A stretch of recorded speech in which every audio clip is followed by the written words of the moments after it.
black cocaine is the latest designer drug in the market. The Narcotics Control Bureau seized more than 3 kg of black cocaine valued at 13 crores. But what's making it difficult for agencies is the fact that these drugs are being sold on the dark net. Drug traffickers mix cocaine with coal, cobalt and activated carbon to make black cocaine. The black cocaine cartel is being run by women and the code word used for transactions is sanitary napkin. They're in demand in Mumbai, Goa, Hyderabad, Chennai and Bengaluru, and they largely smuggled from South Africa. Agencies have now come across a trend wherein some of these drugs which are a part of the larger drug cartel are in fact sold online. Some of these which are sold online include hydroponic ganja, imported ganja, ecstasy and designer drugs, which also includes the like of black cocaine. What really do these drug peddlers do with these designer drugs? They change the chemical component of these drugs so that they cannot be bought under the scanner and can be easily smuggled across various platforms, be it the air platform, that is at the airports, or for that matter in ship, where these smuggling activities are in fact on radar by the agencies. Apart from that, when it comes to these designer drugs, they are now in fact also sold on darknet so that they cannot be bought under the radar of agencies. Some of these platforms, now some of these darknet platforms as well as drugs, are a major challenge for the agencies and going further could be a new trend in the larger drug market. Black cocaine is also sold on Telegram and Instagram. Suppliers are paid in Bitcoin on these platforms so as to not leave behind traces of transactions. The reason being why the people prefer darknet is that your computer has a unique IP address which can be tracked or traced, and the investigating agencies or law and enforcement agencies can reach you with this IP address. But when you are using the dark web or darknet for surfing or buying certain things online, your IP address is masked, or so if at all somebody wants to trace you, it's very impossible, next to impossible. And the payment that takes place is through Bitcoins, where there is no bank statement or the transaction ID or unique transaction ID which can reflect into a bank or onto your mobile phone.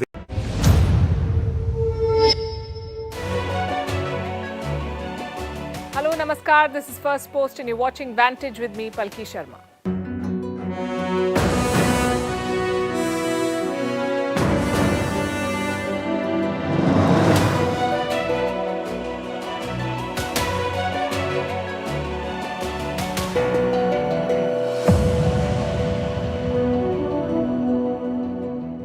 India's economy is the global bright spot, the fastest growing in the world. The UK is among the worst. The IMF has come up with new projections. We'll tell you what they've said and why India is faring better than others. In Europe, Emmanuel Macron is being heckled. He was shouted down during a speech. His comments on China and Taiwan have kicked up quite a storm. Meanwhile, Beijing has a new visitor, Brazil's President Lula da Silva. What's he doing there and why should the world care? We'll tell you. In Myanmar, the military has claimed responsibility for killing 100 civilians in airstrikes. In Kenya, they don't have the money to pay salaries of government servants. In Ukraine, a change of heart. They want to be friends with India now. Zelensky wants Indian aid and a speech at the G20. What about the moral lectures to India for buying Russian oil? Kiev says it is in no position to instruct India. It's quite a U-turn. We'll talk about it. And Super Mario Brothers is smashing the box office. You don't want to miss this report. The headlines first. More tension in the Taiwan Straits. After sending warships and jets, China will impose a no-fly zone north of Taiwan next week. Beijing says this is for space activities. Violent clashes in Ethiopia's Amhara region. Several people have been shot as protests continue for the 6th day. Protesters are angry with the federal government for disbanding regional forces. The next step in the Saudi-Iran truce. A delegation from Iran visits Riyadh after a Saudi team came to Tehran. They're reopening diplomatic missions after 7 years of tension. Bomb scare in India's capital city. A school in Delhi was evacuated after it received a bomb threat. Police say the email threat appears to be a hoax. The school received a similar threat last year too. And is Tupperware going out of business? The household name could soon be history. The maker of plastic containers is battling rising debts and falling demand. Its shares plunged by nearly 50% on Monday.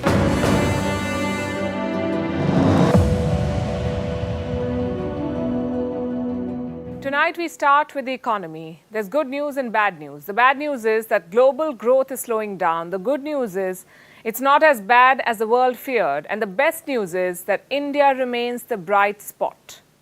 A new assessment has come out. It's from the IMF, the International Monetary Fund. It has slashed the global growth outlook. The forecast for leading economies looks grim. The UK is among the worst performing. Their economy is shrinking. In Germany, there may be a recession, but India remains strong. The IMF has a lot to say about India. In fact, let me quote from what one official said. Yes, we have a growth rate for India, which is 6.8 in 2022. Let's not forget, this is one of the bright spots in the global economy right now. So what is India's growth forecast this time? 5.9%. The IMF says the Indian economy will grow by 5.9%. And this is a downgrade compared to the last assessment. The last one came in the month of January. That was 3 months back. Then the IMF said that India will grow at a rate of 6.1%. So in these 3 months, the forecast for India has been slashed by 0.2%. And yet, India remains the fastest growing economy in the world. Listen to this.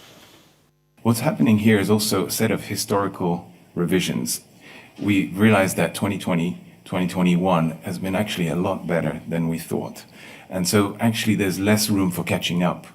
And that pent-up demand, which from consumption that was informing our previous forecast, is therefore going to be less because they've already had more catching up before.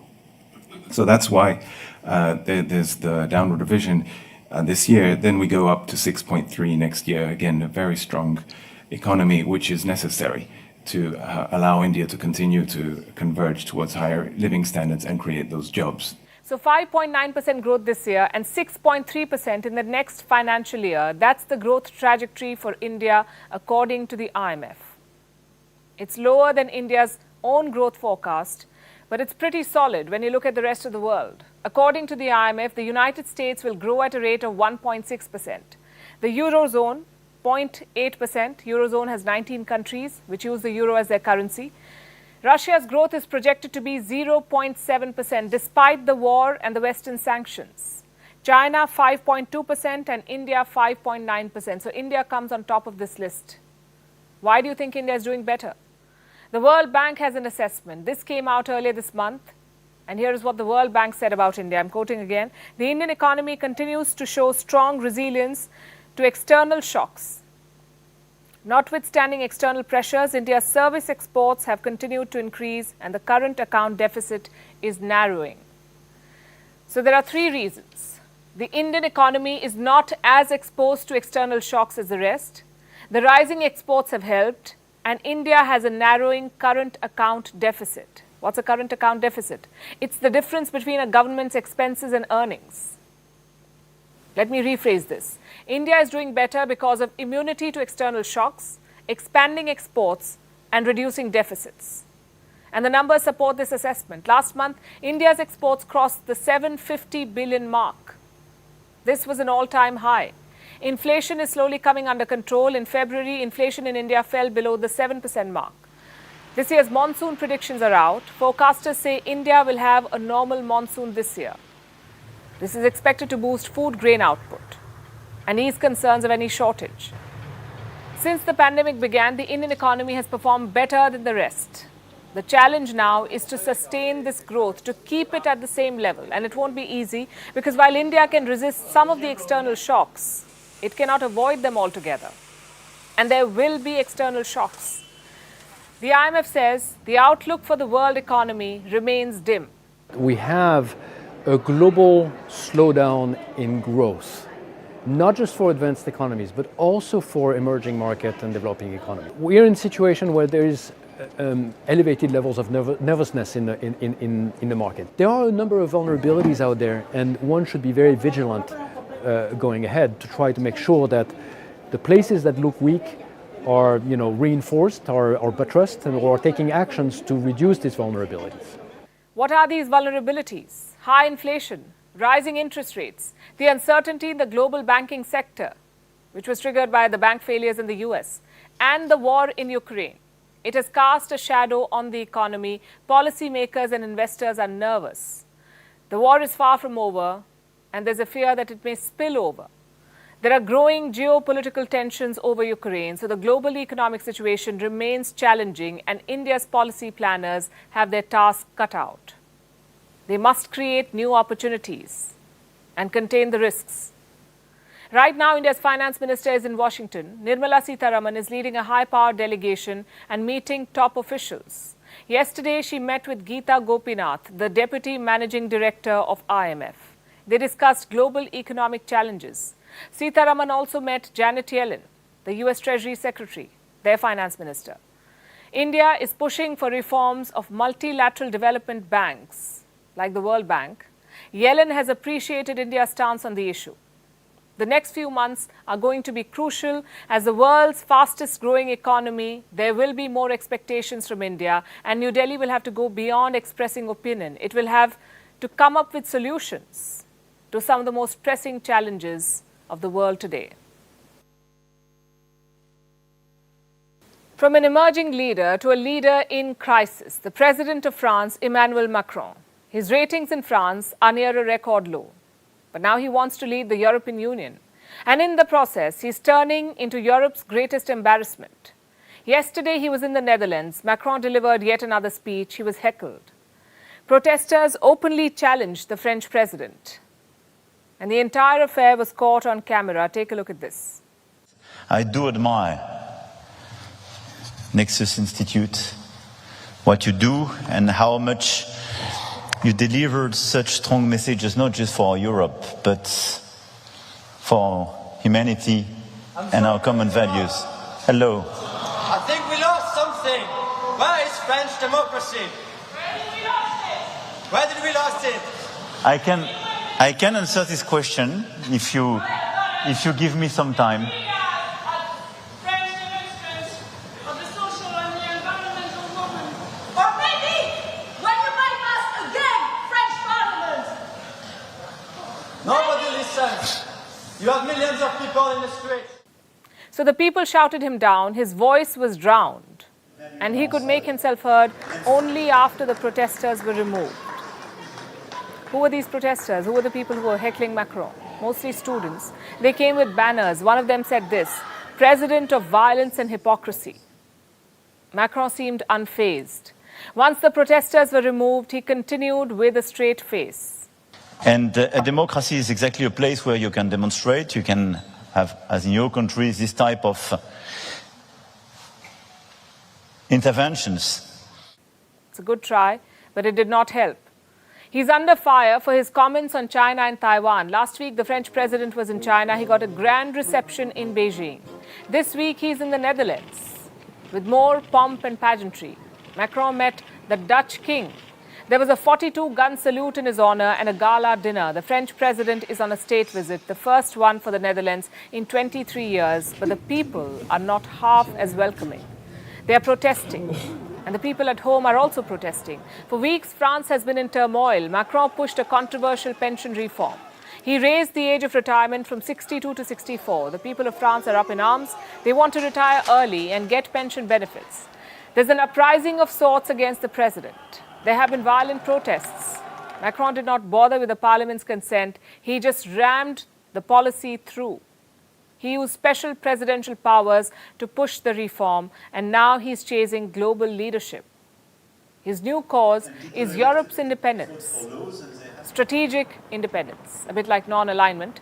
Macron wants Europe to stop leaning on America, to walk the middle path, and to become what he calls the third world power. It's an interesting idea. It also sounds good on paper, you could say. But when Macron tried to articulate it, he sparked a diplomatic crisis. Consider some of his recent statements, and I'm quoting. Do we Europeans have an interest in speeding up the subject of Taiwan? No. The worst of things would be to think that we Europeans must be followers on this subject and adapt ourselves to an American rhythm and a Chinese overreaction. We will not have the time nor the means to finance our own strategic autonomy, and we will become vassals. Allow me to sum up what Emmanuel Macron tried to say here. He said Europe should not become a vassal state of America and that it should avoid being drawn into a conflict over Taiwan. These words have led to a backlash. European lawmakers are in a bind. Some of them are trying to distance themselves from Macron. Listen to what one of the European lawmakers had to say, and I'm quoting again. Macron says Europe should, and we Europeans, but he speaks for France. He can't really speak for Europe. And here's what a German lawmaker said. Macron had turned his trip to China into a PR coup for Xi and a foreign policy disaster for Europe. So what really happened here? Macron tried taking a more radical approach. Perhaps he got carried away and it backfired. Now Paris is trying some damage control. For one of his interviews, the LSE Palace laid down special conditions. They insisted on checking and proofreading Macron's quotes. This was one of the conditions for the interview. So are they suggesting that he's being misquoted? They haven't said so yet, but they did censor some of his statements. Reports say some quotes on Taiwan were removed from a recent interview. So was Emmanuel Macron censored by his own team? Are they worried that he's going a step too far? Either way, the damage is done. Europe finds itself in an awkward position, and it must pacify its rattled allies. And now let's look at what's happening in the other side of the world. Brazilian President Lula da Silva is visiting China. He was supposed to go in late March, and it was supposed to be a mostly business trip. But Lula fell ill. He was diagnosed with pneumonia. Now that he's recovered, he's going first to Shanghai, then to Beijing. This man is 77 years old, and the fact that he's traveling this far so soon after recovery is significant. China knows it. Here's what they say. China is willing to work with Brazil to take this visit as an opportunity to promote the upgrading of mutually beneficial and friendly cooperation between the two countries in various fields, and to inject more positive energy, to promote solidarity and cooperation among developing countries, and to jointly address global challenges. That's a lot to unpack, but let's break it down into two major parts. One, mutually beneficial ties between China and Brazil, and two, jointly addressing global challenges. We'll start with Brazil-China relations. Lula da Silva is visiting Shanghai for an inauguration. The latest head of the New Development Bank is taking charge. This bank, the New Development Bank, or the NDB, was formed by BRICS nations in the year 2014. It will now be headed by Dilma Rousseff. She's a former president of Brazil. She took over from Lula as president in the year 2011. And now she's heading the NDB. A key ally of Lula is heading a Shanghai-based bank. And he's attending her inauguration. This is a far cry from the rocky ties that Brasilia and Beijing shared for a while. The last president of Brazil was Jair Bolsonaro. He was a staunchly anti-China leader. He tried to limit trade with China. Lula, in his previous tenures as president, has pushed trade with China. In fact, in 2009, China had overtaken the US as Brazil's top trading partner. China has been investing billions in Brazil, both in infrastructure projects and in setting up businesses. But some of that money dried up during the Bolsonaro years due to his perceived anti-China stance. Now that Lula is back in charge, China-Brazil ties are thawing. I would like to say that Brazil has returned to the stage of world diplomacy and the center of international relations, which President Lula has paid close attention to since he took office. This visit to China is undoubtedly an important step towards rebuilding the friendly relations between the two countries. Of course, we will all defend our respective interests, but by working together, we hope to seek more development for the two peoples. And now the yuan is flowing into Brazil, literally. The two countries recently agreed to trade in their local currencies. They're bypassing the US dollar. Does this mean that Lula has shifted Brazil's allegiance to China and that he's spurning the US? It's not as simple as that. Brazil is playing a delicate balancing game. As tensions continue to rise between the US and China, the US is still Brazil's second largest trading partner. Lula has to keep Washington happy. And that explains why his first state visit after becoming president was to the US. But these are polarized times. and a balanced approach is not appreciated in times like these. Yet Lula wants a global role for himself.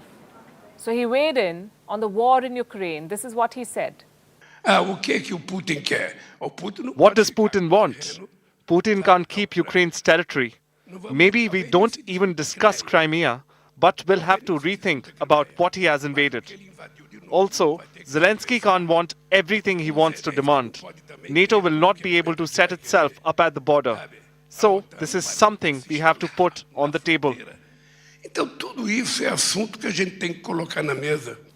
He suggests the middle path, and he's found no takers. Ukraine, of course, has rejected any compromise on Crimea, and Russia seems unlikely to accept a diplomatic end to the war. Which brings us to our second point, Brazil and China trying to jointly address international challenges. Xi Jinping has already proposed a peace plan. And Lula da Silva says the Chinese president is the best person to mediate in Ukraine.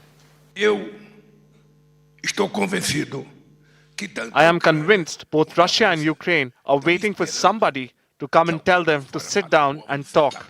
Why do I want to talk to Xi Jinping? Because I think China's economic importance, China's military importance, China's political importance, and China's relationship with Russia, even China's divergence with the US, gives China an extraordinary power to dialogue.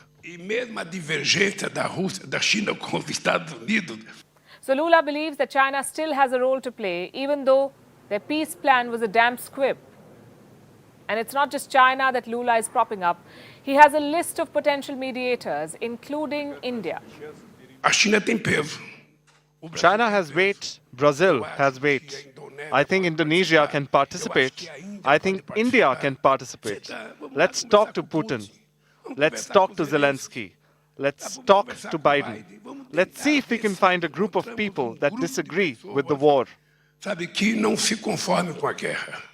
Lula's approach seems to favor a multipolar world, a world where emerging economies play a role in global diplomacy, where the world is not held hostage to the schemes of great powers. It sounds admirable, but is his choice of ally in China really the way to go about this? Because remember, as we've seen all too often, a deal with China rarely comes without strings attached. And now let's talk about ties between India and Ukraine. They haven't been great, especially lately, particularly since Russia began the war. Why? Because India has not completely rallied behind Ukraine. And don't get me wrong, New Delhi is not supporting the brutal war. Prime Minister Narendra Modi told Russian President Putin that this is not the era for war. India is pushing for a diplomatic solution. But Kiev has been critical of India. Listen to what their foreign minister said just a few months ago. You can enjoy the benefit of buying cheap Russian oil because someone in Ukraine is dying because of the Russian aggression. They're upset because India buys Russian oil. Ukraine says India is bankrolling the Russian war machine. Never mind the fact that India must look after its own economic interests, or that Europe was buying oil and more from Russia. The numbers speak for themselves. Ukraine's criticism was reserved only for India. It offered moral lectures for months on end. Now suddenly the tone has changed. Ukraine says it is in no position to instruct India, and it's seeking humanitarian aid. So what happened? Is it a change of heart or a change of circumstances? There's no doubt that Ukraine needs help. It is not making gains on the battlefield. This week, their deputy foreign minister is in India. Her name is Amin Zaparova. She's on a 4-day official visit and seems to have come with an olive branch and an agenda. Listen to what she said on Monday. I think that India, as a global player, really is a Vishwaguru of the world. And this is what we also feel in Ukraine by actually fighting for the values. This is about justice. Vishwaguru. It roughly translates to global teacher or guide. It's what India aims to be. So unless she's mocking India, this was high praise coming from Ukraine. And a stark departure from the comments of her boss, Ukraine's foreign minister, Dmitry Kuleba. He slammed India and India's External Affairs Minister S. Jaishankar for reminding the world that Europe too buys Russian oil. He said the oil India buys from Russia contains the blood of Ukrainians. So why is his deputy doing this about turn? Because Ukraine wants something. Two somethings actually. One relates to the upcoming G20 summit in India. Ukrainian agenda is something that impacts the whole world because it's a litmus paper that shows all of the drawbacks and flaws of the international system and incapability to protect sovereign countries whenever it's attacked by a stronger one. So I think that India may take also this leadership by involving and engaging Ukrainian agenda into discussions that would take place at the side events or sidelines or the events dedicated to the G20 or within summits of G20. Zelensky wants to speak at the G20 meeting that will be held in India in the month of September, like he did last year when Indonesia hosted the summit in Bali. But India may have other plans. New Delhi has not publicly spoken about Zelensky's request. Reports say India wants to focus on global economic challenges, and it doesn't want the meeting to be hijacked by Ukraine. It happened the last time, with the West on one side and Russia and China on the other. So this time, Zelensky may not get a global platform. What's the second thing that Kiev wants from New Delhi? Symbolic visits, apparently. Ukraine wants Indian Prime Minister Narendra Modi to visit the country, to take a walk through the capital like his European counterparts keep doing. The wish may not be granted, given India's ties with Russia. These ties go back to the old Soviet Union days, so an Indian Prime Minister visiting Ukraine at this time sounds like a pipe dream, and Kiev probably realizes this too, so it has proposed another name. Ukrainian people are now experts in international relations. They closely watch the comments of different leaders, as well as the Prime Minister Modi, the travels of the National Security Advisor, Mr. Doval, and when he 3 times go to Moscow, of course, it's a matter of question if he would come to Kiev, and we also will be happy to welcome leaders and officials of India in Kiev, just to balance and just to kind of demonstrate pragmatic approach. Ukraine says it wants India's National Security Advisor Ajit Doval to visit as a sign of balance. It's a strange request. But then again, the war has shown that optics matter. New Delhi will have to take a call on whether this makes sense for India. There are other requests that Kiev has made, like more Indian medical supplies and the kind of stuff that Foreign Minister Kuleba does not talk about when he targets India. India has been providing Ukraine with medicines and medical equipment since the war began. This is a show of solidarity for those affected by the violence. It's a humanitarian form of support. There's also a letter from President Zelensky addressed to Indian Prime Minister Narendra Modi. Its contents have not been made public yet, but it's reportedly a request for more aid from India. And all of this marks a shift in the stance of Kiev. Pushed to the wall, it is working to mend ties with India instead of being confrontational. It's a step in the right direction, of course. We're waiting to see how India responds. Now let's turn our attention to Myanmar, formerly known as Burma. It's a Southeast Asian nation home to about 53 million people and more than 100 ethnic groups. It became independent in 1948, and since then, for decades, it has suffered repressive military rule, widespread poverty, and civil wars. This country is no stranger to bloodshed, and this week it saw another deadly attack, the worst since the coup. You know, the coup when the military took power in 2021. They overthrew the elected government of Aung San Suu Kyi. She's a Nobel laureate. She's currently in jail. She's serving a 33-year sentence. Her supporters say this is a conspiracy to keep her out of politics. The military says it will hold elections soon, but it has missed its own deadlines. Since the coup, more than 3,000 civilians have been killed. The generals face widespread opposition. They try to quell it with lethal force. They launch airstrikes against their own people. Many of the opponents are armed. So there are violent conflicts between the junta, the military rulers, and the rebels. Yesterday, there was a deadly attack. The military carried out airstrikes. At least 100 people are said to have been killed, 30 of them reportedly children. This happened in the Sagaing region in the northwest. Some 150 people had gathered there for a ceremony. The opposition movement, the rebels, they were opening a local office. So obviously, most of the people attending were rebels, those opposed to the military rule. The junta decided to strike them. They sent a fighter jet. It dropped bombs on the crowd. Many people were killed. Some survived with injuries. But not for long. Because half an hour later, they were attacked again, and this happened while the wounded were being transported. A helicopter fired at the site. Witnesses say people were blown to pieces. Dead bodies were heaped on the ground. The office building was destroyed by a fire. The scene of horror was engulfed in thick smoke. Myanmar's junta has taken full responsibility for yesterday's attack. In fact, they've tried to justify it. They said this action was necessary to tackle anti-government forces. And they accused the rebels of carrying out a violent campaign of terror. Yes, of course. We had launched the attack on them. We were informed that the People's Defense Force were killed at the event under the attack. They are opposing our government. The junta has repeatedly made this charge. They accuse pro-democracy forces of terrorism. They say such forces terrorize and kill civilians, while the military seeks peace. Experts say there is enough evidence to prove otherwise. They report large-scale human rights abuses by the army. Myanmar's military has reportedly burnt down entire villages, forced the displacement of more than 1 million people, blocked humanitarian aid, targeted schools, homes and hospitals, detained at least 17,000 anti-coup protesters, and needless to say, repeatedly attacked the opposition. So while yesterday's attack is horrific, it wasn't a first. Similar attacks have happened in the past. The world has condemned it. Critics say there should be a ban on the sale of aviation fuel to Myanmar. This will cripple the army's air power. Many Western nations have also imposed arms embargoes. The US and the UK recently slapped new sanctions. They target companies involved in supplying jet fuel to Myanmar. But it's not making a lot of difference, evidently. The junta continues to benefit from a haphazard international response. We can't just sort of sit back and hope that something will get better. The international community, continues to issue these statements. But, the Myanmar people have already figured out that if it's just a statement that's coming out, it's not going to mean anything.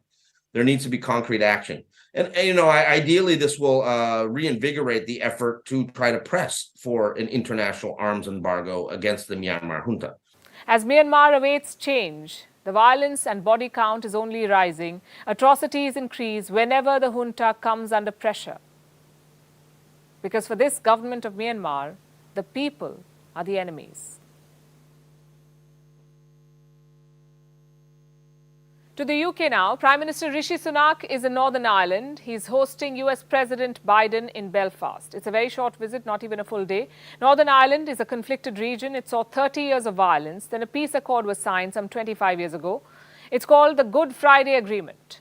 Biden has come to mark the anniversary of this agreement and to hail its quote-unquote tremendous progress. But Northern Ireland remains conflicted. Brexit is unraveling the delicate peace, and Rishi Sunak has his plate full.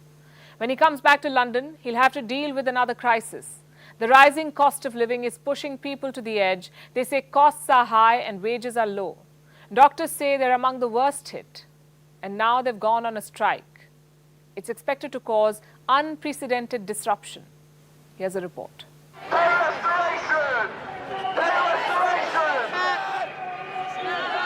350,000. That's how many appointments and operations are expected to get postponed in the UK. That's over 250,000 patients having their treatment put off to a later date.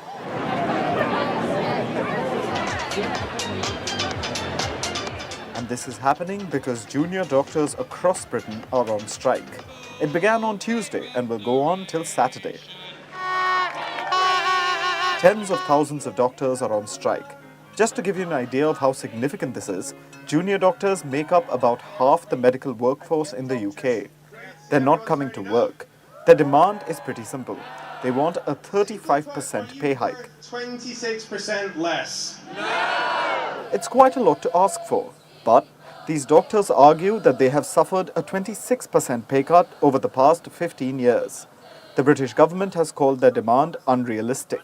It says such a pay hike would mean some junior doctors getting more than £20,000 in additional pay, and Britain can't afford that. So we are ready to have discussions with them, but clearly a demand for 35%, over £20,000 for some junior doctors is not fair or reasonable, and that is why we've not been able to make progress so far. But we want to engage constructively. That was the British Health Secretary. Remember, the strike coincides with the Easter school holidays, Ramzan, and the Jewish festival of Passover. Also, this is the biggest industrial strike in the history of the British National Health Service. According to the Health Secretary, the strike poses a considerable risk to patient safety. But that's not where he stopped. He went on to accuse the doctors of maintaining a militant stance in negotiations. The doctors obviously have a different take on the matter. According to the British Medical Association, junior doctors earn just over £14 an hour, but the pressure on them is only increasing. Patient waiting lists and the workload is at record highs. Couple that with the cost of living crisis and double-digit inflation, and doctors are failing to make ends meet. Many of them are victims of depression and mental distress. I mean, I'm only 4 years post-graduation, but there's already been suicides from my graduating class. I've got friends who've left medicine because it's broken them. I had to have counselling for PTSD symptoms after the COVID pandemic because it was a horror, and we're still expected to carry on as though nothing's happened, and deteriorating conditions, and it's getting to the point where we're all at breaking point, not just financially but mentally and physically. We just can't go on like this. Our doctors are leaving to Australia, Canada, New Zealand, other industries where they feel they can provide better care and they can have their salary doubled. We're not asking for that. All we're asking for is to get back to net neutral, just back to 2008 levels where the service ran more efficiently, when the waiting list was a third of what it was today, and when doctors were being paid a slightly more appropriate wage. Strikes in the UK have now become a regular affair. Over the past couple of months, industrial strikes and picketing has hit nearly all sectors of the British economy. Nurses, teachers, university staff, train and bus drivers, civil servants, security guards, they have all taken part in strikes. Their demands are basically the same: better wages. Inflation is slowing, albeit at a snail's pace, so workers need immediate increments in pay to adjust to the new reality of life in the UK, one where they need more money to survive. But the UK's economy is shrinking. In fact, it will be the worst performing G7 economy this year, so London does not have the fiscal legroom to hike wages. And yet, the workers remain adamant. It'll be interesting to see how Prime Minister Rishi Sunak navigates through this crisis. Iran, Russia and China have joined forces. They're working on creating a new security nightmare for the US. Tehran wants to build new ballistic missiles, but it's missing an important component, a chemical compound that is used to make missiles. Now, reports say China and Russia have agreed to help out. They want to help Iran. They've held secret talks with Tehran, and they could supply the chemical compound to Iran, the one that it needs. Which chemical are we talking about? It's called ammonium perchlorate, or AP for short. It's one of the main ingredients used to power missiles. Now, Iran cannot source this compound because of international sanctions. They've cut off Iran's supply. Now, help may be on the way. Reports say Tehran is in talks both with Beijing and Moscow. The name of a Russian company is also doing the rounds. It's called FKP Anozit. This is a state-owned maker of chemicals, but we cannot confirm if this company will supply to Iran. What we do know is how this chemical may be used. With sufficient quantities of AP, Iran should be able to build thousands of rockets. This includes the Zolfaghar missile. It has a range of 700 kilometers. Iran and its proxies have been using this missile in West Asia. It's an effective weapon. As of today, Iran does not have enough of these missiles. But when it does, it will pose a new security challenge for the West. The immediate threat will be in Ukraine. Iran has been supplying drones to Russia. Reports say Moscow could consider deploying the Zolfaghar missile against Ukraine. Moscow and Tehran are already trashing Western sanctions. Let me give you an example. Russia's largest carrier Aeroflot wanted a plane to be repaired. an Airbus A330-300. But Western sanctions came in the way. They've blocked Russia's access to Western aircraft maintenance and parts. Russia cannot access those. Enter Iran. It is happy to help Aeroflot. Iranian airline Mahan Air will repair the Russian plane. This is what Aeroflot has said. It says, Mahan Air has the necessary equipment and facilities, certificates and vast experience for this repair. And that's not all. Russia is also sending Iran oil supplies. They're using trains for this. In the last 2 months, Moscow has supplied 30,000 tons of gasoline and diesel to Iran. This was sent via trains. The export was routed through Kazakhstan and Turkmenistan. And you must be wondering, Iran itself is a major exporter of oil. Why is Iran getting diesel from Russia? Because Iran is consuming more than what it can produce at this point. Reports say Iran needs fuel for energy generation and for the production of petrochemicals. Both production facilities need natural gas and diesel. Apparently, Iran is facing a serious shortage of both. And going by one claim, Iran's daily gasoline consumption has touched 144 million litres. This is 50% higher than Iran's average daily consumption. So it has ramped up production. But most of this supply is being exported.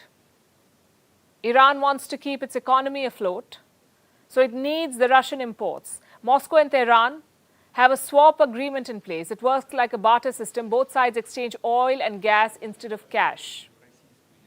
Remember, both Iran and Russia face Western sanctions. They're looking for ways to expand trade by circumventing sanctions. And a barter is a good way to do that. Another option is to avoid the US dollar. Iran and Russia are now trading in their own currencies. Moscow and Tehran have signed agreements. Besides trading in their own currencies, they are willing to integrate their banking systems. Russia's system is called Mir, and Iran has something called the Shatters banking system. Once they're integrated, these banks in both the countries will be able to work together. They'll be able to conduct transactions seamlessly. You know, the West was hoping to contain this, but they're unwittingly pushing Russia and Iran closer to each other. And China's support will strengthen this partnership. The bad news from West Asia keeps piling on for the US. Meanwhile, the war continues to hurt people across the world. In Kenya, there's an economic crisis. People are dealing with soaring inflation and a high cost of living. The government is failing to tackle it. Now they've run out of cash. Kenya does not have money to pay the salaries of government employees. There is a major cash crisis in the country, also a public debt crisis. The government borrowed money left, right and center, so debt has soared. And so has the interest on debt. It has touched $5 billion per year, $5 billion in interest payments on domestic debt. It is 5 times what it was a decade ago. Here's a report. Kenya's future looks bleak. It is facing one of the worst economic crises. It's been hit hard by a cost of living crisis. Food prices have risen by almost 16% within a year. People are unemployed and hungry. There is growing anger. And on top of this, now there's a major cash crisis in Kenya. It means exactly what it's called. Kenya does not have enough money available. So it can't do the things it usually does, like pay salaries. Public sector employees are not being paid their dues. Civil servants, including lawmakers, did not receive pay last month. Other government workers have gone 3 months without theirs. The impact has been worse in rural areas. Experts say there are fears of major social upheaval. Threats of potential workers' strikes have been made. Notifications of boycotting work have been shared. If this happens, the country may come to a standstill, and Kenya cannot afford this. Because delay in salary payments is not Kenya's only problem. And not just the workers, county governments are broke too. They haven't received money from the centre. So health and education spendings have taken a hit. But the government does not seem too worried, which is perplexing.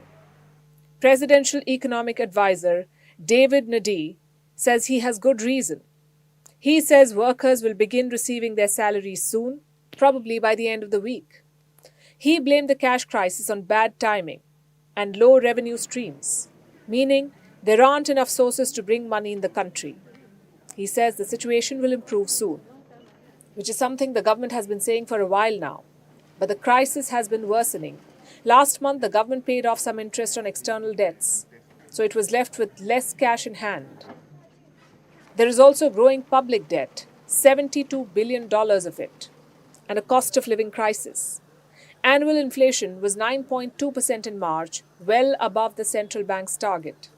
This led to weeks of protests in the country. And all this as the Kenyan shilling weakens. Its exchange rate is tanking to historic lows. This has pushed up the cost of imports.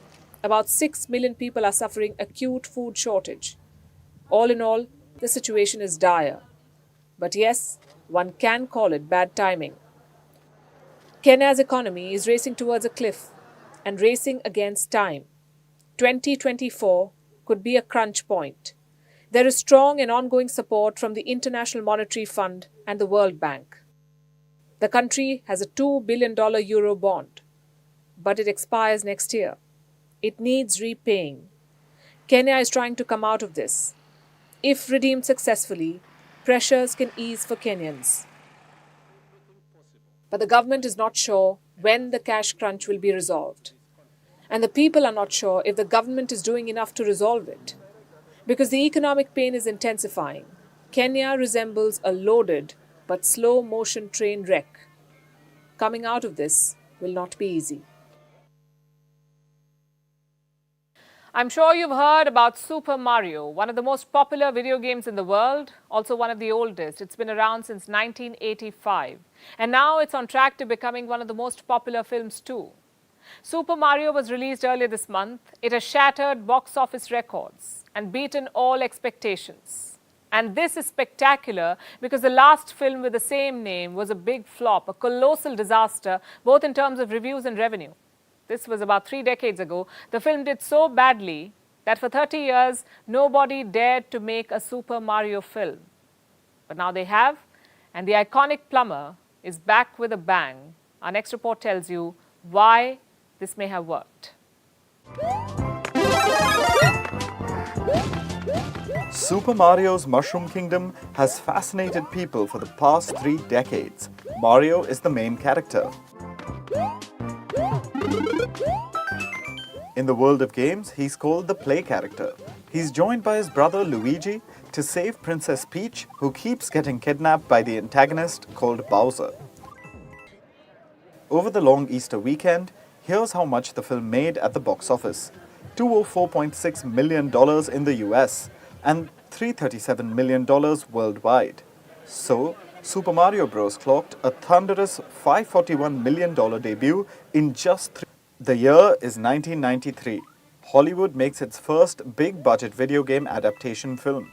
Guess what the movie was called? Super Mario Bros. But the film tanked. It earned just about $21 million, almost half of what it took to make the movie. There are several reasons why that film didn't work, but the one that released last week made history. For starters, a man called Shigeru Miyamoto was involved in the production of the latest Super Mario film. He's the man who created the Super Mario game universe. The creators of the first Super Mario film got too experimental. They largely shot the film in an abandoned cement factory.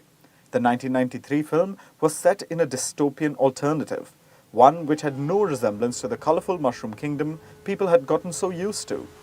The film looked nothing like the game. Perhaps that was the idea.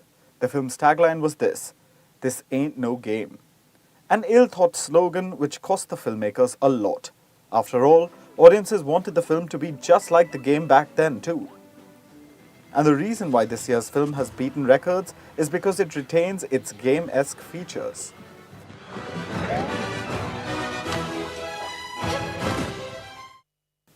The previous film's script had problems too. It wasn't powerful and convincing enough, and there were problems with production as well. So while the 30-year-old film had obvious problems in its marketing campaign, the makers of the latest Super Mario Bros. Got Universal Pictures as their distributor. And Universal Pictures is a behemoth. A behemoth that left no stone unturned to market the film. Partnerships with restaurant chains like McDonald's, sports championships, popular talk shows, you name it. The most significant achievement of the film is this. It has shattered the belief that video game adaptations don't work. especially adaptations of the Super Mario universe. And now it's time for Vantage Shots, images that tell the story. We're starting with the US. A major wildfire broke out in New Jersey. Only about 10% of the fire has been contained. In Colombia, a volcano is on the verge of erupting. Authorities say the volcano is unstable and there is an increased seismic activity. Parts of Syria are flooded. It is getting difficult for children to reach their schools. And now, what makes April the 12th a significant day? Let's take you back in history. On this day, the first ever human went to space. The year was 1961. Russian cosmonaut Yuri Gagarin became the first human to orbit the Earth. The flight lasted 108 minutes. With this, the era of human space flight began, and the Soviet Union beat the US to it. We're leaving you with this. Thanks for watching. We'll see you tomorrow.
Battle for the BJP, and now the seat distribution has created a fresh headache for the party. After missing out on a ticket, Jagdish Shettar has expressed his disappointment and he said that he will contest at any cost.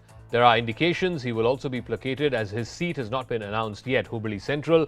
This evening he met with BJP President JP Nadda in Delhi and he said that he conveyed to him that he intends to contest. BJP MLC R. Shankar has threatened to quit the party and vowed to fight as an independent. Former Deputy Chief Minister Lakshman Sawadi too has announced that he will quit the BJP if he's not given a ticket, and denied a ticket from Jayanagar in Bengaluru. Over 1,200 supporters of BJP's N.R. Ramesh quit the party, asserting that he will stand as an independent.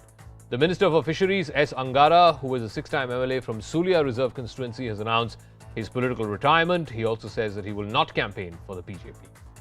So let's break down where the big contests are slated to be on the 10th of May. In Varuna, it will be Congress heavyweight and Chief Ministerial hopeful Siddaramaiah versus BJP's V. Somanna, who is a minister. He belongs to the powerful Lingayat community. In Kanakapura, it's going to be the battle of the Vokkaligas, State Congress President D.K. Shivkumar versus Sitting Minister R. Ashoka. And in Channapatna, it's going to be the JDS's H.D. Kumaraswamy taking on the BJP's C.P. Yogeshwar. But overall, if you read between the lines, the BJP has largely played it safe in the first list. The party has not made any big changes in its strongholds. It's repeated most of the MLAs in North Central, the Bengaluru city, as well as parts of coastal Karnataka. Tickets have been denied only to 9 sitting MLAs. That works out to, out of 189, roughly 5% sitting MLAs have been dropped. No big names to take on two top Congress leaders in Karnataka, V. Somanna, who is facing Siddaramaiah in Varuna, and R. Ashok, who's fielded against D.K. Shivkumar in Kanakapura, are also both fighting from safe second seats. Most of the new faces have been given tickets from Congress and JDS strongholds of Old Mysore, where the BJP is relatively a third player. But I want to first go across to BJP MP from South Bangalore, Tejasvi Surya, who's also one of the up-and-coming leaders of the BJP in Karnataka and who's had a role to play in the distribution of tickets. Tejasvi, first things first, many of your senior leaders, you've heard from Jagdish Shettar, you've heard from Lakshman Savadi, they're all now openly rebelling against the party because they've not been given tickets. They're saying seniors are being sidelined. What does the party and what do you have to say to them? Because it seems like many of your senior leaders are upset after the first list. Thank you, Zaka. I think it's very natural for a few statements of dissidents, etc., to come. This is a democratic process, and BJP being a party which has a very robust internal democracy, it's only natural that some reactions may be very positive, some reactions may not be for the time being, but all of that will be taken care by the party's leadership as well as the party Karyakartas themselves.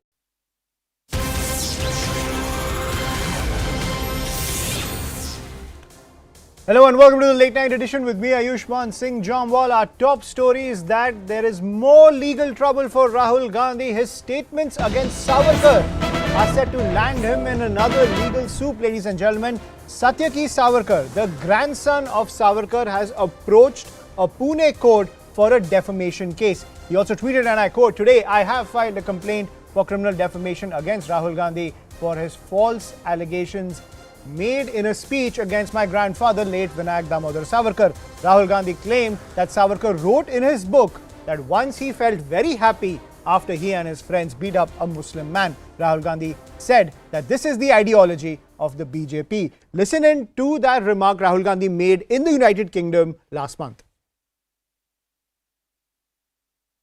एक मुसलमान व्यक्ति को पीटा और उस दिन उनको बहुत खुशी हुई। तो देखिए, अगर 5 लोग एक आदमी को पीटते हैं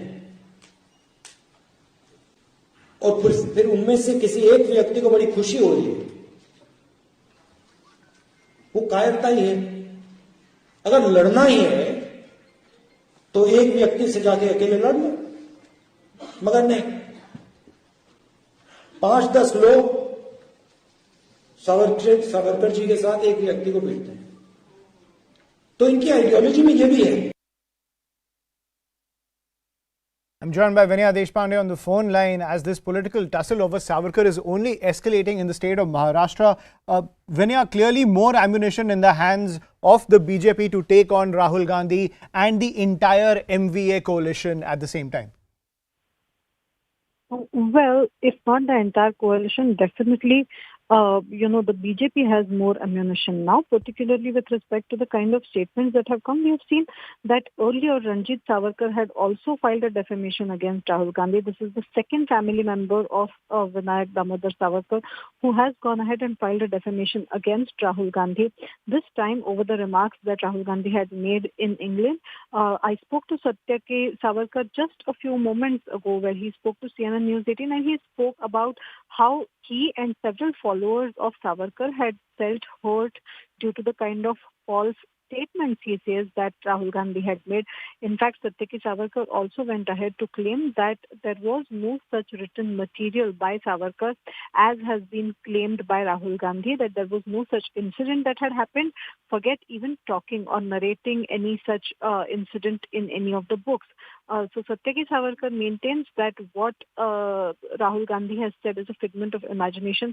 In fact, while speaking to CNN News 18 just a while ago, he also said that he will continue to take this matter up. He has filed a complaint in the Pune Shivajinagar court, a criminal defamation case under Section 499 and 500 of the Indian Penal Code, and that now that the complaint has been acknowledged, he will possibly get the complaint number, docket number by the end of this week. But clearly, another member of the Savarkar family up in arms against Rahul Gandhi, another defamation case for Rahul Gandhi. Trouble doesn't end for him. Also, this may lead to further cracks in MBA, which which we have seen already faces tensions due to Absolutely. due to issues. One of them is Savarkar. Absolutely. As you're pointing out, the cracks in the MVA will only escalate. I'm joined by RP Singh, BJP spokesperson, on the phone line. Mr. Singh, how do you see this latest development coming in? More legal trouble for Rahul Gandhi after he said that Vinayak Damodar Savarkar, Veer Savarkar, as we all know him, had an anti-Muslim ideology, which is the ideology of the BJP. He made that remark in London last month, and now his grandson has moved the Pune court, accusing him of defamation.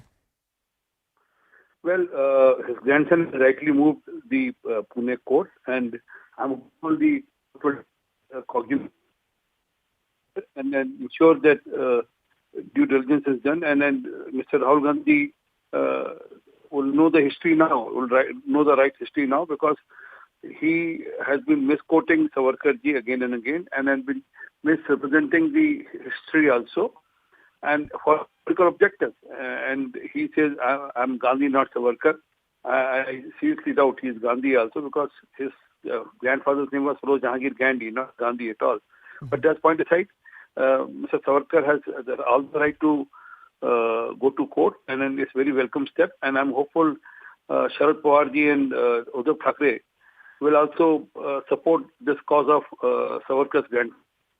Right. So it is a political conundrum for other members of the Maha Vikas Aghadi. Thank you, Mr. Singh, for joining us on the broadcast. As we continue to see the political ramifications of Rahul Gandhi stand against Vinayak Damodar Savarkar, where he continues to say that this man promoted an anti-Muslim ideology. Also, he made that infamous statement that he is a Gandhi and he will not apologize. He is not a Veer Savarkar. So that pitch continues to come from Rahul Gandhi. It creates more trouble for his allies in Maharashtra, namely the NCP and the Shiv Sena. Remember, a few weeks back, Sharad Pawar told Rahul Gandhi that he needs to tone down on the rhetoric when it comes to Savarkar in order to maintain the cohesive nature of the Maha Vikas Aghadi. We'll continue to track all the developments which are coming in. Getting some more breaking news. This is with the COVID alert in Delhi and Maharashtra. Ladies and gentlemen, Delhi has recorded 1,149 new cases and 1 death in the last 24 hours. The positivity rate currently stands at 23.8%. In Maharashtra, 1,115 new COVID cases have been reported, with 9 deaths and 560 recoveries in the last 24 hours. Active cases stand at 5,421 in the state of Maharashtra. That's the piece of breaking news that's coming in. The COVID alarm in these urban hotspots, namely Delhi and Maharashtra. As we can see in Delhi, the COVID caseload has crossed the 1,000 mark. If we look at cases per day in the last 24 hours, 1,149 cases and 1 death. This has happened in the last 24 hours, with the positivity rate currently at 23.8%. In Maharashtra, 1,115 new COVID cases have been reported, with 9 deaths and 560 recoveries in the last 24 hours. Active cases currently stand at 5,421 in the state of Maharashtra. So that is the COVID alert from Delhi and Maharashtra. As we are seeing that people have been encouraged to follow COVID appropriate behavior to ensure that this recent surge in cases doesn't escalate. I'm joined by my colleague Rupashri Nanda, who tracks the Delhi government. Rupashri, give us the details. Well, yes, around 1,150 cases have been reported today. The positivity rate is also very high, has crossed 20%, and 1 death has been reported. Remember, in the past week or so, the Lieutenant Governor's office also had a meeting, and Delhi Chief Minister also had directed the Health Minister to hold a meeting on COVID preparedness in the national capital, and following that, he himself had chaired another meeting. So the government is actually not extremely alarmed, because the number of occupancy, the number of beds occupied in the hospitals is still very low, and the number of deaths that are being reported are largely because of comorbid conditions. And therefore, this wave of COVID or corona that we are seeing now is not perceived to be very fatal. But it remains to be seen what course it takes from now on, whether the cases continue to rise, and if the number of deaths also would go up, as 1 death has been reported today, then perhaps it would be a very big cause for concern. But as of now, things are under control. Right, so things are under control. For now, I'm also joined by BK Mohanty, cardiac surgeon, on the broadcast. Dr. Mohanty, thank you for joining us on CNN News 18. You're seeing this surge, especially in the urban clusters of India. So what would you say should be the initial steps that Indian citizens should take to protect themselves from this surge in cases?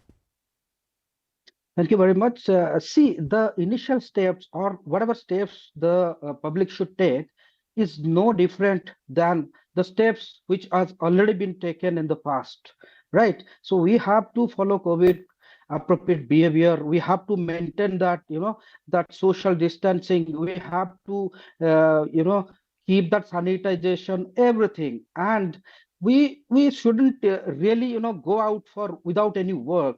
So see, like every pandemic or pandemic, it was quite expected that the third wave, as we all have seen, was very, less virulent. So similarly, I personally believe, and what is being seen is the infectivity rate is definitely more, but the virulence is less, as it is documented by the hospital admission rate. So I personally believe that all the steps which have been followed earlier, sanitization, social distancing, wearing of mask, avoid going to meeting a sick person, a suspected case of COVID, or maybe a flu-like symptoms if somebody has. So those are the things which we have been following. We should follow very actively now.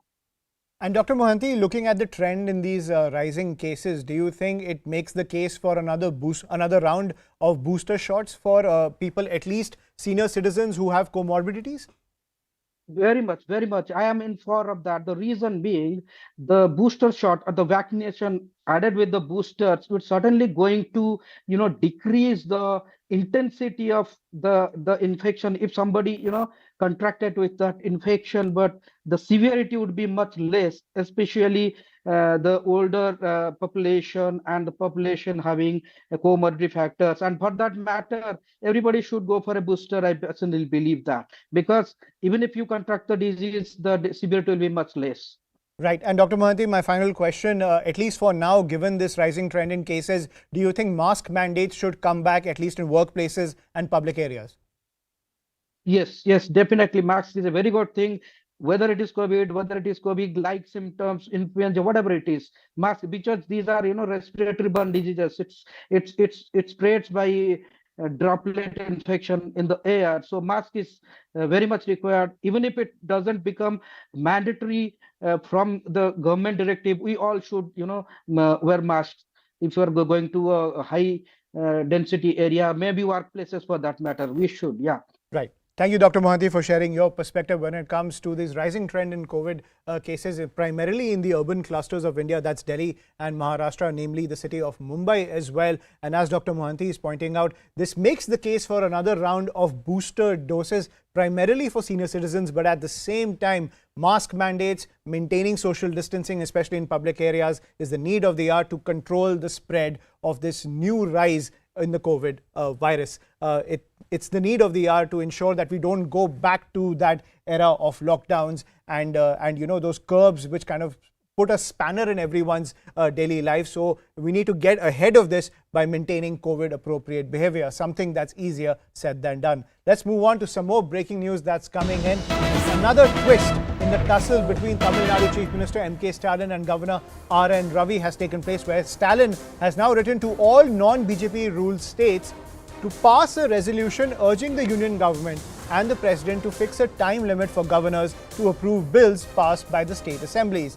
Now, one of the prime complaints of the opposition-ruled states against governors has been the delay in clearing crucial bills. So this pitch is coming in from the Tamil Nadu Chief Minister, appealing to all non-BJP states to pass a resolution in their assemblies to put pressure on the centre and the president so that a time limit is fixed, so that governors do not delay bills passed by their respective state assemblies. I'm joined by Purnima, who's getting us this piece of breaking news. Purnima, so Stalin opening another salvo when it comes to the entire politics surrounding the office of the governor. Absolutely. Yet another pitch by Stalin, especially to non-BJP ruled states where many states are facing similar issues. And even though the governor has approved one of the bills, which is the online rummy, online gaming, ban on online gaming bill, there are 20 odd bills that are pending before the governor, and some of them have impacted people of Tamil Nadu. And the governor had earlier last week said that withholding a bill is as good as rejecting a bill. Now, the DMK and its allies are trying to put more pressure on the governor and are also inviting other non-BJP states to pass a similar resolution or support a resolution which urges President and the central government to instruct governor to, in fact, have specific time periods to approve the bill. That's something that the DMK government is now doing, trying to get support from other states as well. We'll have to wait and see how other states now react to this letter from Chief Minister M.K. Stalin. Right. Thank you, Purnima, for getting us that piece of breaking news. Now shifting focus to some news from the national capital, ladies and gentlemen. Delhi court has discharged 3 people accused of bribery in a case lodged by the CBI in 2018 against its own officials and others for allegedly taking money to favour one Satish Babu Sana. Sana, a Hyderabad-based businessman, was facing a CBI investigation for his alleged links with meat exporter Moin Qureshi. The probe agency decided not to proceed due to a lack of actionable evidence. That's the piece of breaking news that's coming in. I'm joined by my colleague Ananya Bhatnagar, who's getting us this piece of breaking news. This is an input coming in from our investigations editor Manoj Gupta. Ananya, give us the details. Well, this order has been passed by Principal District and Sessions cum Special Judge Vinay Kumar Gupta, who is handling the roster of PC Act. And in fact, the order was passed recently when the court said that in view of the analysis and the discussion based on the evaluation of the entire evidence, including the statements of witnesses recorded under 164 and 161, the documents placed on record. So basically, he said that, in his considered opinion, the prosecution has failed to make out any prima facie case against any of the 3 accused persons, including Manoj Prasad, Somesh Prasad, and Sunil Mittal. Remember that Manoj Prasad and Someshwar Prasad were actually brothers and were one of the key accused into this particular case, and had faced the flag of the court. In fact, a lot of time, the Central Bureau of Investigation faced the flag a lot of times for a sketchy investigation into this particular case, and now finally the discharge has come in for all of these 3 accused persons. Right. Thank you, Ananya, for getting us that piece of breaking news. More breaking news coming in. This one from Battleground Karnataka, ladies and gentlemen.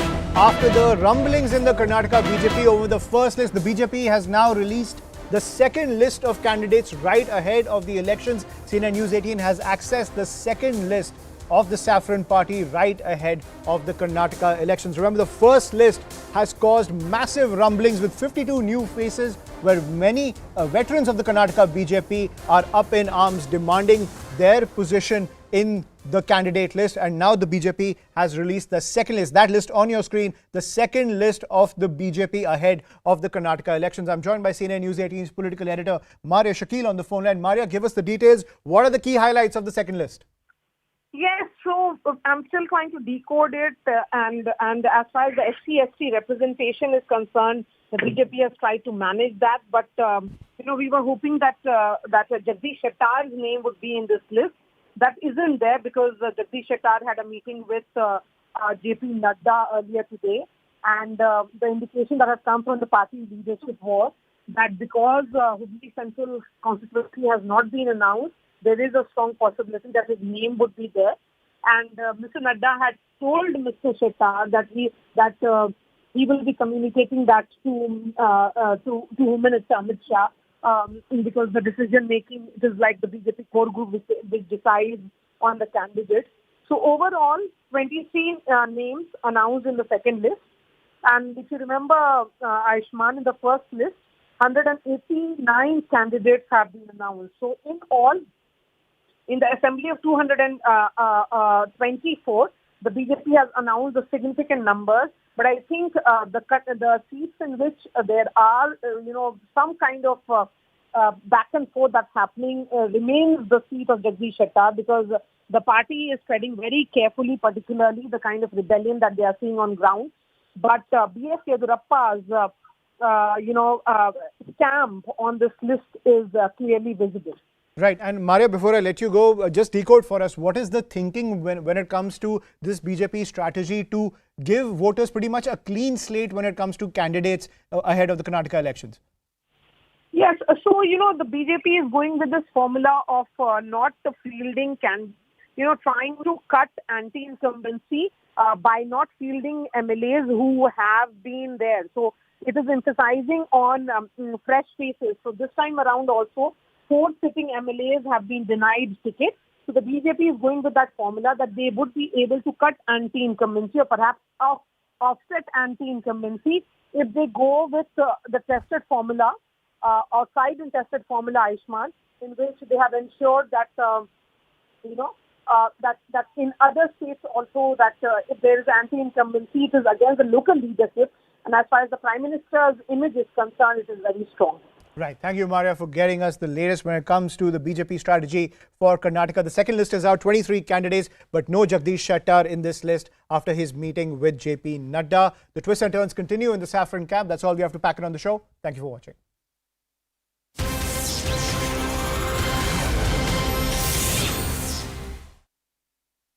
You declared 189 candidates yesterday. You couldn't find one single Muslim candidate. How do you respond? Well, why are you trying to communalize the electorate? Why are you trying to communalize the list of candidates?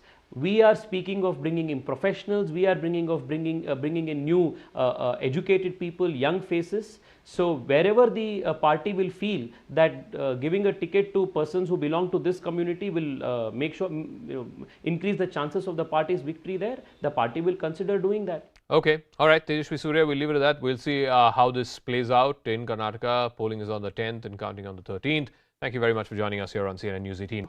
Now, Karnataka is already considered to be a bit of a tough battle for the BJP, and now the seat distribution has created a fresh headache for the party. After missing out on a ticket, Jagdish Shettar has expressed his disappointment, and he said that he will contest at any cost. There are indications he will also be placated as his seat has not been announced yet, Hubballi Central. This evening, he met with BJP President JP Nadda in Delhi, and he said that he conveyed to him that he intends to contest. BJP MLC R. Shankar has threatened to quit the party and vowed to fight as an independent. Former Deputy Chief Minister Lakshman Sawadi too has announced that he will quit the BJP if he's not given a ticket, and denied a ticket from Jayanagar in Bengaluru. Over 1,200 supporters of BJP's N.R. Ramesh quit the party, asserting that he will stand as an independent. The Minister for Fisheries S. Angara, who is a 6-time MLA from Sulia Reserve constituency, has announced his political retirement. He also says that he will not campaign for the BJP. So let's break down where the big contests are slated to be on the 10th of May. In Varuna, it will be Congress heavyweight and Chief Ministerial hopeful Siddaramaiah versus BJP's V. Somanna, who is a minister. He belongs to the powerful Lingayat community. In Kanakapura, it's going to be the battle of the Vokkaligas, State Congress President D.K. Shivkumar versus sitting Minister R. Ashoka.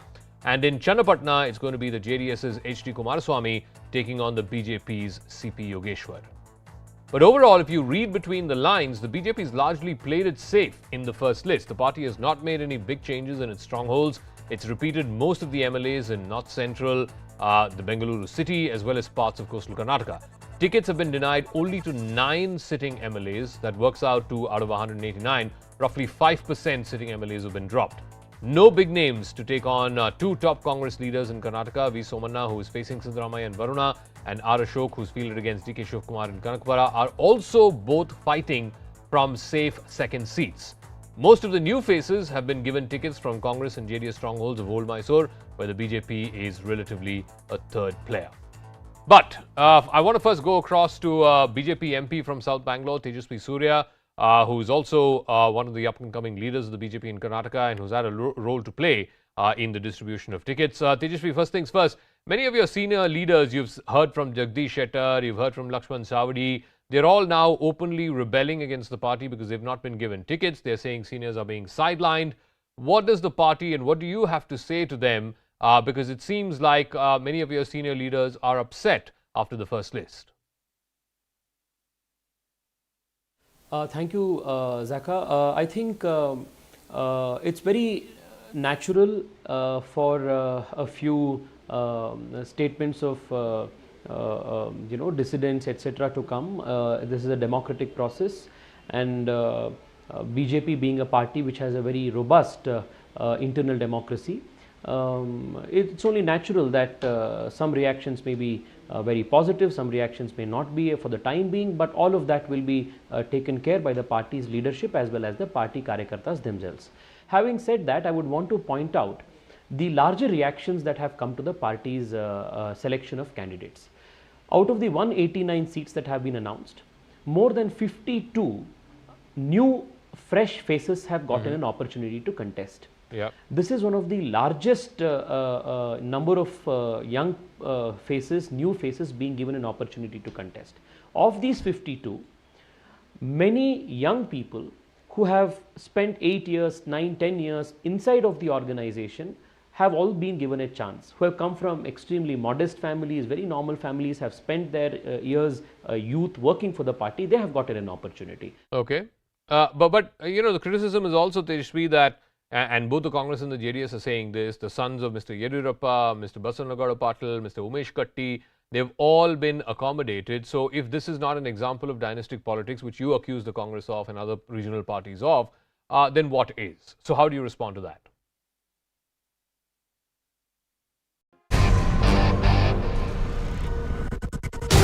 This is a big announcement for us right here on CNN News 18.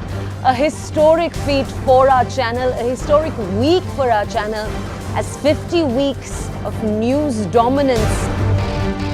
It's not just on linear television that CNN News 18 is #1. We are #1 today on YouTube, #1 on Facebook, and #1 on the BARC TRP ratings for linear television. The team that is bringing this together is a very, very young team. I think it's the fruit of the effort that we have put in. The way different people in this young team stepped up when the challenge presented itself or when the opportunity presented itself, I think that was incredible.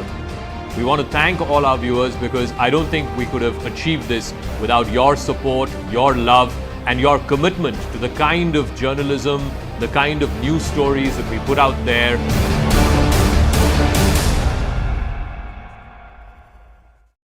Only 9 sitting MLAs have been dropped, which roughly works out to about 5%. Is the BJP playing safe because it's afraid that many of these sitting MLAs have a constituency in their own right and it would be foolhardy to drop them? I don't understand what this safe and unsafe is. Every list is a safe list. Every list is a list that is made with the intent to win.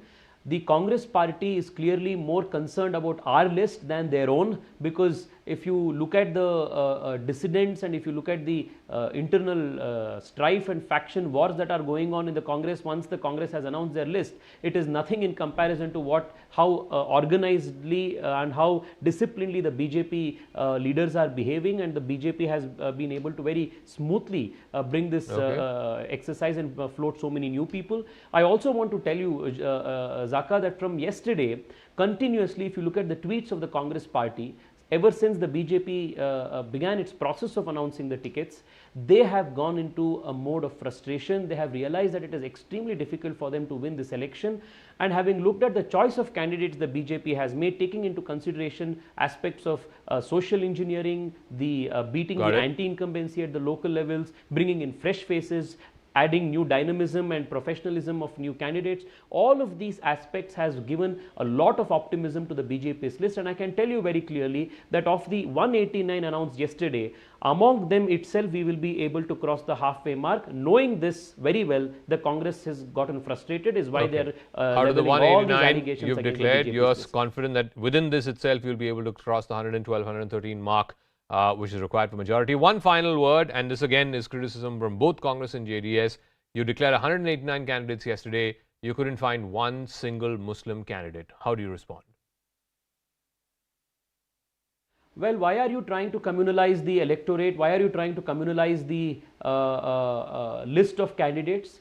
We are speaking of bringing in professionals. We are bringing in new educated people, young faces. So wherever the party will feel that giving a ticket to persons who belong to this community will make sure, increase the chances of the party's victory there, the party will consider doing that. Okay. All right. Tejashvi Surya, we'll leave it at that. We'll see how this plays out in Karnataka. Polling is on the 10th and counting on the 13th.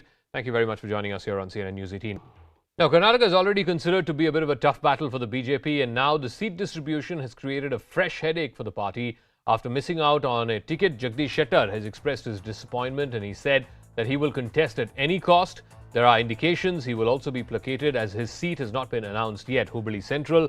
This evening, he met with BJP President JP Nadda in Delhi, and he said that he conveyed to him that he intends to contest. BJP MLC R. Shankar has threatened to quit the party and vowed to fight as an independent. Former Deputy Chief Minister Lakshman Sawadi too has announced that he will quit the BJP if he's not given a ticket, and denied a ticket from Jayanagar in Bengaluru. Over 1,200 supporters of BJP's N.R. Ramesh quit the party, asserting that he will stand as an independent. The Minister for Fisheries S. Angara, who is a six-time MLA from Sulia Reserve constituency, has announced his political retirement. He also says that he will not campaign for the BJP.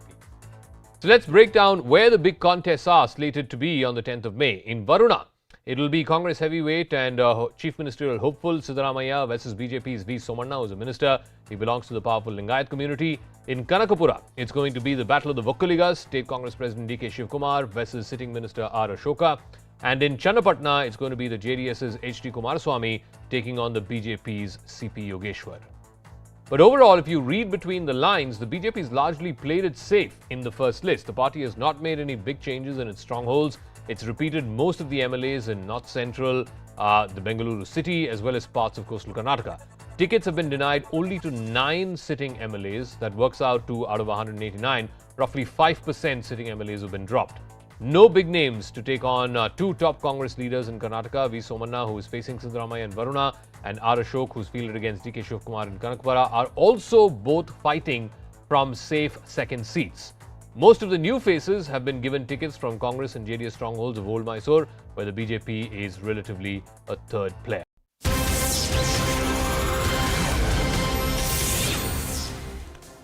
Hello and welcome to the late night edition with me, Ayushman Singh Jamwal. Our top story is that there is more legal trouble for Rahul Gandhi. His statements against Savarkar are set to land him in another legal soup, ladies and gentlemen. Satyaki Savarkar, the grandson of Savarkar, has approached a Pune court for a defamation case. He also tweeted, and I quote, "Today I have filed a complaint for criminal defamation against Rahul Gandhi for his false allegations made in a speech against my grandfather, late Vinayak Damodar Savarkar." Rahul Gandhi claimed that Savarkar wrote in his book that once he felt very happy after he and his friends beat up a Muslim man. Rahul Gandhi said that this is the ideology of the BJP. Listen in to that remark Rahul Gandhi made in the United Kingdom last month.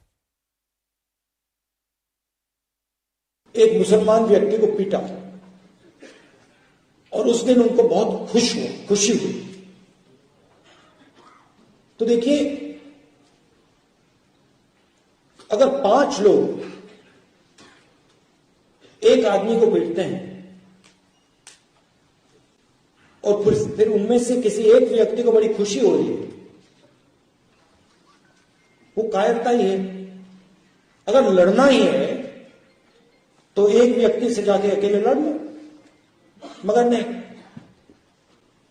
5-10 लोग सावरकर जी के साथ एक व्यक्ति को पीटते हैं। तो इनकी आइडियोलॉजी में ये भी है। I'm joined by Vinaya Deshpande on the phone line as this political tussle over Savarkar is only escalating in the state of Maharashtra.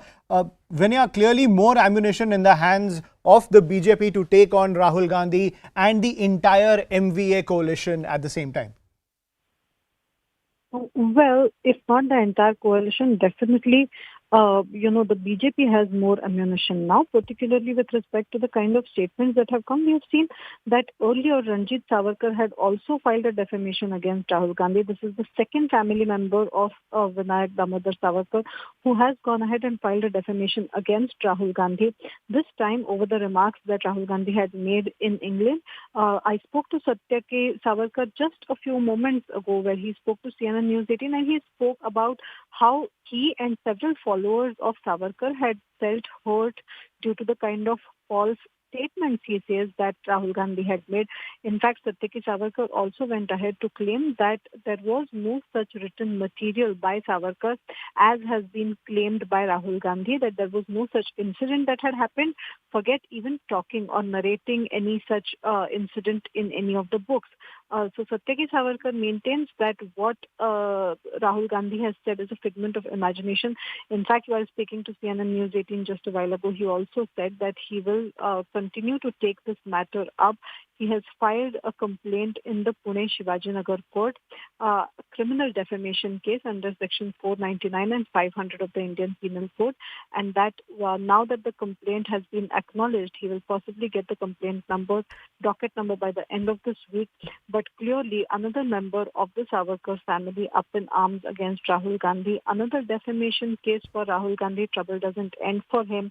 Also, this may lead to further cracks in MBA, which we have seen already faces tensions due to due to issues. One of them is Savarkar. Absolutely. As you're pointing out, the cracks in the MBA will only escalate. I'm joined by RP Singh, BJP spokesperson, on the phone line. Mr. Singh, how do you see this latest development coming in? More legal trouble for Rahul Gandhi after he said that Vinayak Damodar Savarkar, Veer Savarkar, as we all know him, had an anti-Muslim ideology, which is the ideology of the BJP. He made that remark in London last month, and now his grandson has moved the Pune court, accusing him of defamation.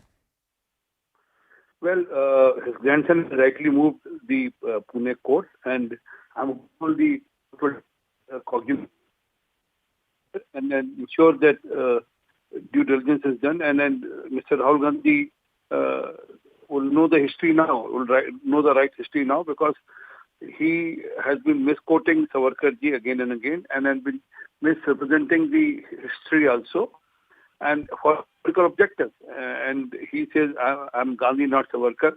I seriously doubt he is Gandhi also, because his grandfather's name was Feroz Jahangir Gandhi, not Gandhi at all. But that's point aside, Mr. Savarkar has all the right to go to court, and then it's a very welcome step. And I'm hopeful Sharad Pawarji and Uddhav Thackeray will also support this cause of Savarkar's grandfather.